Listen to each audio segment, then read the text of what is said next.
What is up, my retail fam? It's Bo Mike coming at you from, yes, you already know, I'm chilling here at the crib. Now, this is not financial advice.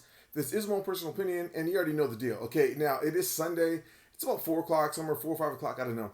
Now, everybody's been waiting for this video, okay? I'm going to talk about the time meeting Adam Aron this past week, on Thursday to be exact, and my thoughts and ideas about what is going on, okay? Now, I did post a picture on Twitter, and it shows the very moment that I was about to meet him, okay? And there's a lot of attention that was brought to this picture. A lot of people assuming a lot of things, a lot of people saying things that were true and not true. Now, I'm going to go over a couple things before I get to some of the questions. And I just got to say this, is the fact that my opinion, my ideas, what I'm going to say is pretty much is me. It's me personally, okay? Meeting Adam Aron is not something that's, life-changing for me. He's just another dude. Some people don't like me saying that, but it's true. It's just the way I see it. He's just another guy. He puts on his pants the same way we do. He breathes the same air as we do, and he has blood in his veins just like we do. Nothing is different than this guy, okay? Now, I don't look up to him. At one point before all this, when it comes to AMC, I did think he was doing a good job. As of late, it's not so much now. There's some questions that I want to ask him, and I need to look him in the eye, and I need to get this directly from him. Okay, it's the reason why I went down to San Diego to go meet Adam Aron. Now, I know for a lot of people, again, I'm not here to please everybody. If you like what I say, some things I say, great. If you don't, that's totally fine. If I try to break my back trying to please everybody, I would never please 100% of the people. So the only thing I do is just do me the way I always done for my whole life and make it happen the way I see fit. Okay, do you have a problem with that? That's totally fine. Just have a blessed day. Keep it moving. It's all good. Now, regarding the picture on Twitter, people, again, have a lot of things to say. Now, one thing that it sort of made me laugh. Someone says, you never trust a guy who wears a sweater in the month of April, right? Now, where do you get this stuff? I have no idea. And let me tell you something else. When Kat Stryker has stepped up to meet Adam Aron, well, she's met him a couple times before, but when she stepped up to meet him or to say hi to him, he pretty much said, hey, he's sitting down, Ken Griffin's still trying to sue you. And everybody started laughing. She's like, yeah, I think it was like about 6 or 7 times that she got letters from Citadel to cease and desist or however that goes, and everybody's just cracking up. And another time that was pretty funny was the fact that there was a lot of people there to meet Adam Aron. Obviously, as you can see, there's a long line. And he said, he got up and he addressed everybody that was waiting in line. And he said, hey, I'm sorry this is going to take for a long time. Just be patient. We'll get through everybody because I want to, answer all your questions. And then somebody from the very back of the line says, don't worry about it. Don't worry about it. We've been waiting for over 2 years. This is nothing. And everybody started cracking up. It was really funny, right? And again, if there's any mistakes, don't even worry about it. We're going to keep it moving. Now, some of the things that people were talking about is that when he was about to shake my hand, he didn't look me in my eye. Now, I got to say this. After we shook hands, he did look up at me, and we had a conversation, started talking about a couple things. So you can see in the live stream before I cut it off how that went, okay? Now, people say that he sized me up because I have ink af tattoos right before he even shook my hand, so he already looking down on me. You can say whatever you want to say. Did I believe that? No, I don't believe that. What I believe is the fact that he knew I waited to be one of the last people in order to have that meet and greet or to have the talk with him because he knew that I was going to ask him some tough questions.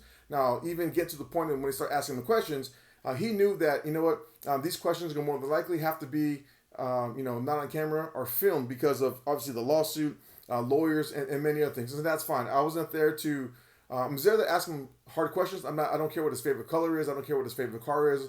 I don't even care what his favorite restaurant or his food is. Okay, I'm there to ask him some really tough questions. Now, here's another thing that someone said, is that he did not stand up to shake my hand. What kind of man doesn't stand up to shake another man's hand? Now, I'm not defending him, but I got to tell you this. He walked around and moved around the theater as well as everywhere else with a very noticeable limp. Now, I don't know what is wrong with him. I don't know if he's hurt or if he's been hurt, if he's been to other AMC movie theaters and he had this limp. I don't know if it's new. I don't know anything about his health, okay? I know that he was walking with a noticeable limp and it's affecting how he moves. And so I did not expect him to get up because, truth be told, me and that many people getting up and being hurt, that's tough for anybody, okay? So he's of age. I think he's like in his 70s, I believe, somewhere around there. I don't know exactly how old he is. But I didn't expect him to get up. And people were saying, well, he should have got up. If you were there and understand how long this was, being there for probably maybe, I think, it might be 45 minutes to an hour before the movie started, then being through the whole movie, and then another couple hours after that, you know what?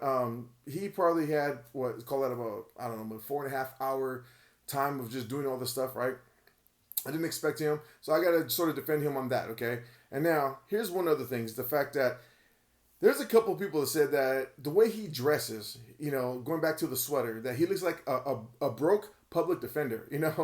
I did, and I have been one of those guys that say, hey, you know what? You need to be, you're CEO of a multi-billion-dollar company. You need to come out here and iron your clothes. You need to be better dressed. You know, there was security there. I don't know if it's for AMC or if it's actually for him, but you know, if he's the CEO, it should be for him. But I got to tell you this: the way he carries himself, his aura, his presence, his whole demeanor, for me, and I'm speaking strictly for myself, from my point of view. He's not that of someone who runs a multi-billion-dollar company.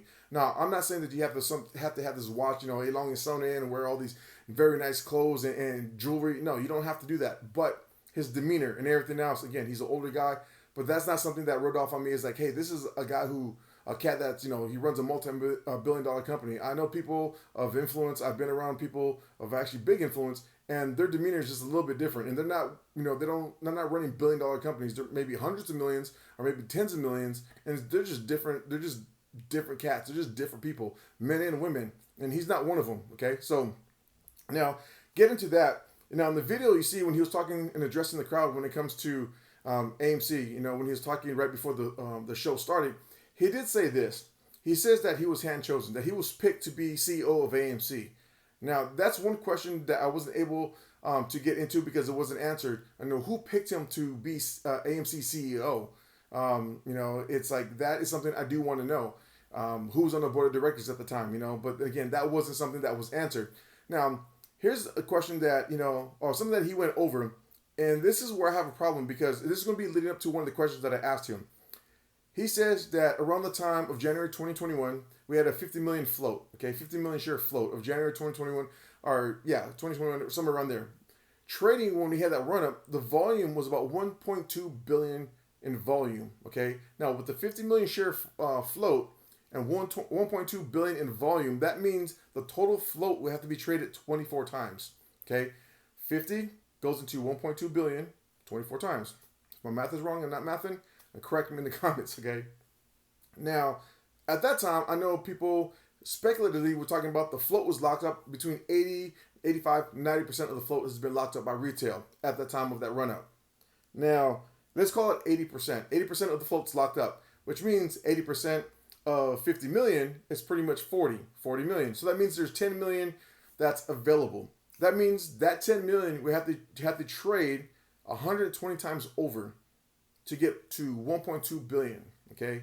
Now, the reason why I'm talking about this, because this leads up to my first questions, or one of the first questions. And these are not in order because it was a conversation that we had for a span of maybe 20 to probably 25 minutes. And so obviously there was more dialect with that, but I'm going by what he said in the video, which led up to my first question is, do you believe in synthetic shares? His answer to that was strictly no. I don't believe in synthetic shares. I don't believe they exist. So taken back by that, I've heard him say this in another video, in the previous video. And if, you know, someone put a comment on Twitter, said the only two people that don't believe in synthetic shares is Adam Aron, CEO of AMC, and Gary Gensler, who runs SEC, right? And it's like, and those are the only two people that really matter. And it was a good comment. And I don't know who put it on Twitter. I remember reading it. If you're watching this and it's your tweet, let me know. I'll retweet it and give you love for it. But when I asked him again, you know, do you believe in synthetic shares? Do you believe they exist? And his answer was no, they do not. Then he gave me this whole, you know, his basic follow-up answer, or a follow-up answer when it comes to high-frequency trading. And I know what high-frequency trading does. It's when one share goes to another, they trade back and forth and blah, blah, blah. Yes, that's not what I asked you. That's his reasoning for it. This is the reason why he don't believe in synthetic exists. It's not high-frequency trading. Now, the numbers I gave you beforehand, these are from him. This is what he talked about, okay? You know, having a 50 million share float, having 1.2 billion in volume, having to trade 24 times over. If there's 80% locked up, obviously you got 10 million shares. Having that trade to 1.2 billion, that's pretty much 120 times the float. All these things. Now, after all this stuff, after having this just dialogue back and forth, I made a statement because I told him, I understand you cannot talk about Citadel Securities. You can't address that, whether you're on camera or off camera. That's fine. And I made sure that all the cameras were off, making sure there was no other people that were standing around recording, because, you know, again, these are questions I really want to ask him and get out there. Now, Javier the Great, if you know who Javier the Great is, he was there with me. We rolled all day. And not only was he there was probably maybe about 15 people still standing around watching us go through this. So I made a statement pretty much saying, Citadel and Ken Griffin, you know, telling him there's billions and billions of shares that are sold but not yet purchased. But you cannot tell me that AMC is not involved in any of that. That doesn't make sense. Because if Citadel Securities is selling shares and Ken Griffin is selling shares that are sold but not purchased, you cannot tell me that AMC is not one of them. That AMC is not mixed up in there. And if it is, there's a synthetic right there. Or synthetics, or tons of synthetics. Now that hat that I was wearing, AMC Short Squeeze, I pointed at my hat a couple times and said, hey, this is the reason why a lot of people are here. He saw it. I didn't ask him to read it. I didn't ask him to do anything like that. Now, one of the questions that Javi and I asked him, Javi the Great, we asked him, and this is one of the questions that we have, a really hard time with digesting, is the fact that after the reverse split, the conversion from APE to AMC, and the reverse split, what happens to all the failed to delivers, the FTDs? His answer was they simply go away. It's like they never happened. And we looked at each other like, how can that be? He's like, well, we asked him again.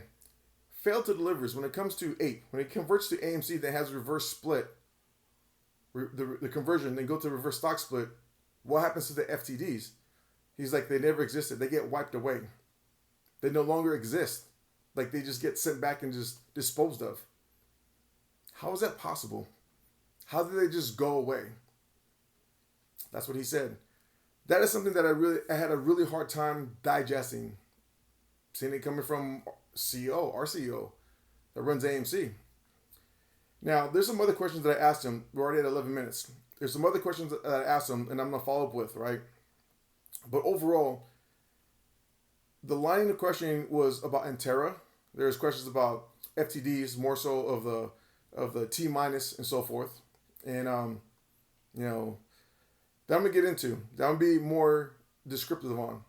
But these are the first two questions. Again, well, they're not in order, but these are two questions that I asked him. Number one is, do you believe in synthetic shares? His answer was no. I have a really hard time with that. Again, Gary Gensler, Adam Aron, they're saying synthetics don't exist. And everybody in this damn world and earth know that they exist. You got Citadel Securities and many other places selling billions and billions of shares, but never purchasing them. You can't tell me that AMC is not part of that.